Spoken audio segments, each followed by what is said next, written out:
प्रकारचे वडे असतात, त्यातलाच एक प्रकार लाल भोपळ्याचे वडे आज मी घेऊन आली आहे परब किचन मध्ये। नमस्कार, मी स्नेहा, परब किचन मध्ये आपले स्वागत। चला जाऊया परब किचन मध्ये लाल भोपळ्याचे वडे करायला। हा मी लाल भोपळा घेतलाय, 200 ग्रामच्या वरती भोपळा आहे आणि ह्याची मी फक्त साल काढून घेतली आहे, सोलणं असतं त्याने। आणि मी आता हा किसून घेणार आहे। किसल्याशिवाय त्याचं वाटीने माप घेतल्याशिवाय आपल्याला गुळाचा अंदाज येणार नाही, म्हणून मी प्रथम भोपळा किसून घेते। हा आपण आता किसणीने किसून घेऊया। तुम्हाला भोपळा जर किसायचा नसेल तर त्याच्या बारीक फोड्या करून गुळाबरोबर कुकरामध्ये उकडत ठेवायचा। 2 शिट्यामध्ये भोपळा मस्त उकडला जातो, पण मी हा आता किसून शिजत घालणार आहे। त्याने तुमचा वेळही वाचेल आणि पटकनही होईल। लाल भोपळा घेतल्यामुळे कलर छान येतो। 2 प्रकारचे भोपळे असतात, एक सफेद असतो आणि एक लाल असतो। आम्ही एकदम बारीक किसणीची, ती एकदम बारीक होलाची किसली असते, त्याने किसल्यामुळे खूप बारीक किसून झालाय। ह्याने आपला भोपळा लगेच शिजेल। 1 वाटी भोपळ्याचा किस आलाय म्हणून मी पाऊण वाटी गूळ घेतलाय। आणि तुम्ही कमी जास्त तुमच्या आवडीनुसार करू शकता, पण जास्त घेऊ नका, कारण जास्त घेतल्याने आपले वडे कडक होतात। आता मी एक पॅन घेतलाय आणि मी गॅस ऑन करते आणि ह्या पॅन मध्ये आता आपण भोपळा आणि गूळ शिजून घेऊया। पॅन आपलं तापलंय, मी 1 चमचा तूप घालून घेते। आता त्या तुपावर मी आपण जो किसून घेतलेला भोपळा आहे बारीक, तो घालून घेते। गूळ जो आपण चिरून घेतलाय तोही मी भोपळ्यावर घालून घेते। आता हे आपण छान एकजीव करून घेऊया आणि 2 मिनिटं असं परतून घेऊया। मी यासाठी केशरी गूळ वापरलाय, तुम्ही कोणताही गूळ वापरू शकता तुमच्या आवडीनुसार। आता हे 2 मिनिटासाठी आपण झाकण लावून शिजत ठेवूया, जेणेकरून आपला भोपळा आहे तो गुळाबरोबर व्यवस्थित शिजला जाईल। मी पाणी अजिबात घातलं नाहीये आणि पाणी आपल्याला ह्या रेसिपीमध्ये जराही वापरायचं नाहीये। आता मी यावर 2 मिनिटाकरता झाकण ठेवते आणि गॅस मंद करते। 2 मिनिटं झाली आहेत, भोपळा आहे तो मस्त शिजला आहे। बारीक किसल्यामुळे भोपळा पटकन शिजला।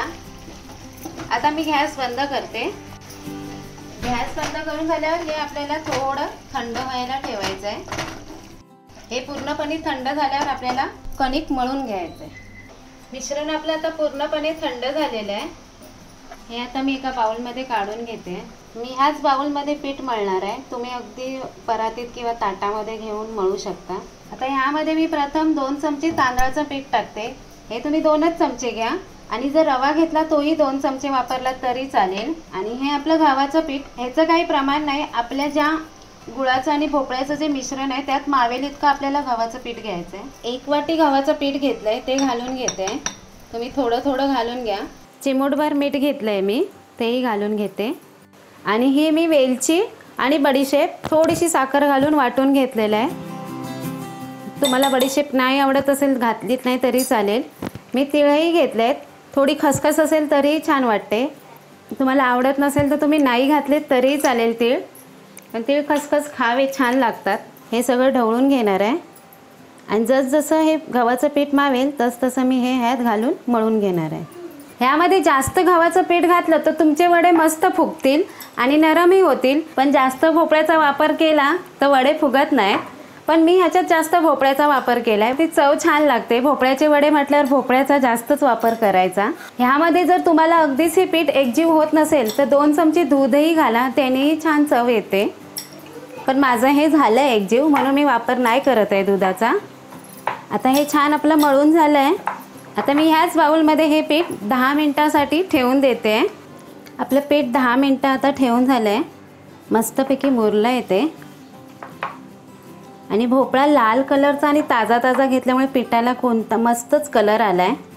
आता ह्याचे तुम्ही असे छोटे छोटे लिंबा एवढे गोळे घेऊन पुऱ्यांसारखेही लाटू शकता किंवा हा मोठा गोळा घेऊन कापू शकता। मी थोडेसे तेही दाखवते आणि मोठा गोळा घेऊनही दाखवते।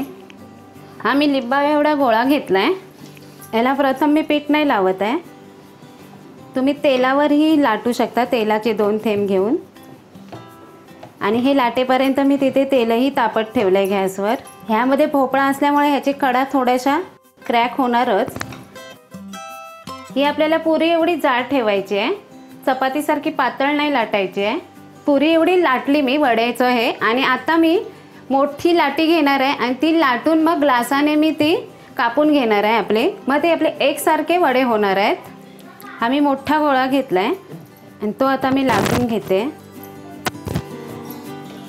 जास्त आपल्याला पातळ लाटायचं नाही आहे.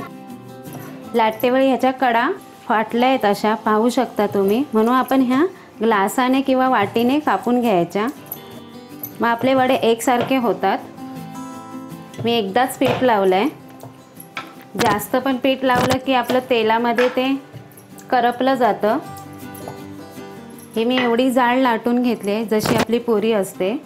आता मी ग्लास घेतला आहे, ज्याला कडा आहेत तसलं ग्लास घ्यायचं किंवा वाटी घ्यायची आणि आपण ह्या पुऱ्या कापून घ्यायच्या.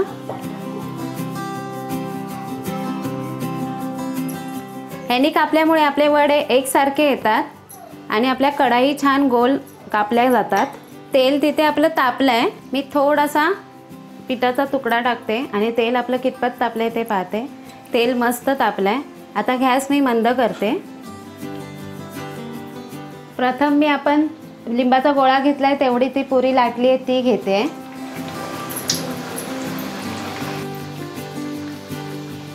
आणि त्यामध्ये मावत असतील तर आपण 2-3 पुऱ्या अजून टाकूया.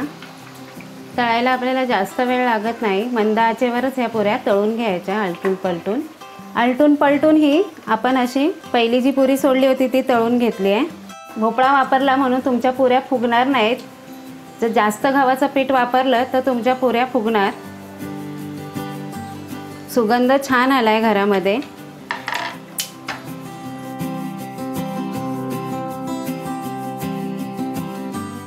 असे हे वडे तुम्हाला आवडले तर तुम्ही नक्की करा आणि कमेंटमध्ये सांगा तुमचे वडे कसे झाले ते. Parab kitchen like share subscribe करा. नेहमी हसत राहा, खात राहा आणि नवनवीन रेसिपीसाठी परब किचन पाहत राहा. धन्यवाद.